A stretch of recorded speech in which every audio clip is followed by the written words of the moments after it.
My name is Jonathan Eades. I'm the Senior Media Department Administrator here at the church. I've been doing that job for about 2 years now.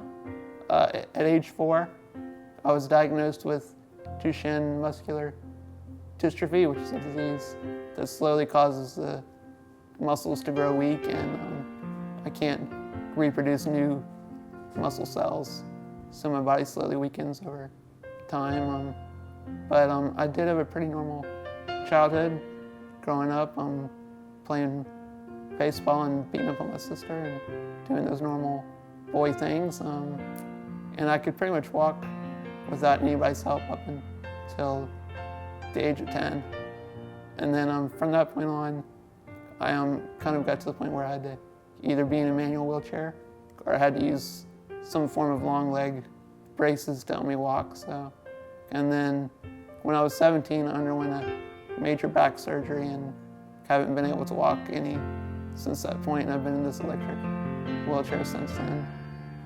Having lived the life that I've had and having this disease, I can certainly attest to how the difficulties of life can rob us of our joy if we allow them to.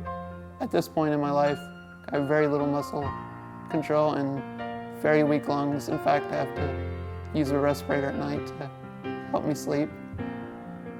My normal day typically begins with me having to have someone help me get dressed in bed, and then from that point on, I get up and I brush my teeth, and I have to have someone help me with that, and shave as well. Pretty much anything that involves arms and legs or any kind of physical movement I have to have help with.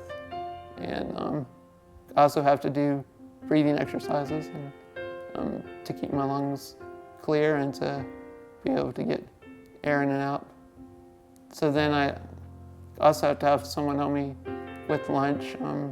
They have to obviously prep the meal and cut it up for me and feed it to me. And I have to use a straw to drink and all that kind of things. And then I have someone come and they help me go to work, and they drive me down there and help me with all the various things we do at work. Things like duplicating CDs and DVDs, making artwork for covers and labels, and making sure that the media department has all their kind of supplies and DVDs for recording and videotapes, and just pretty much anything that's administrative or secretarial, I kind of help them with.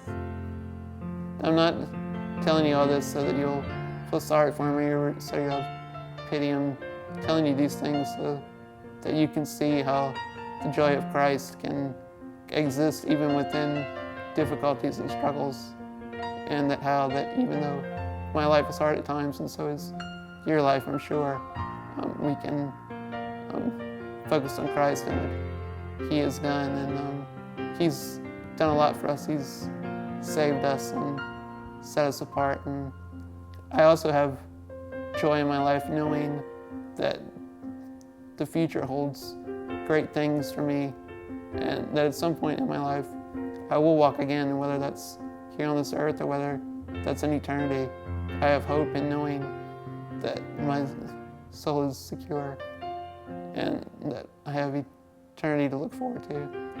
I can also keep my joy by rising up and taking responsibility to be Christ to a lost world and to serve Him. And I'm able to do that through PowerPoint here at the church and through other various outreaches, and so can you. And I think even someone that's bedridden can still pray and can still support people through prayer. And I think that's important. One last thought on God's joy is that it's not based upon my circumstances, but it's based upon the fact that I know that He is God and He is in control. So my hope for you is that you will be filled with God's joy, for it's His joy that gives me strength day by day.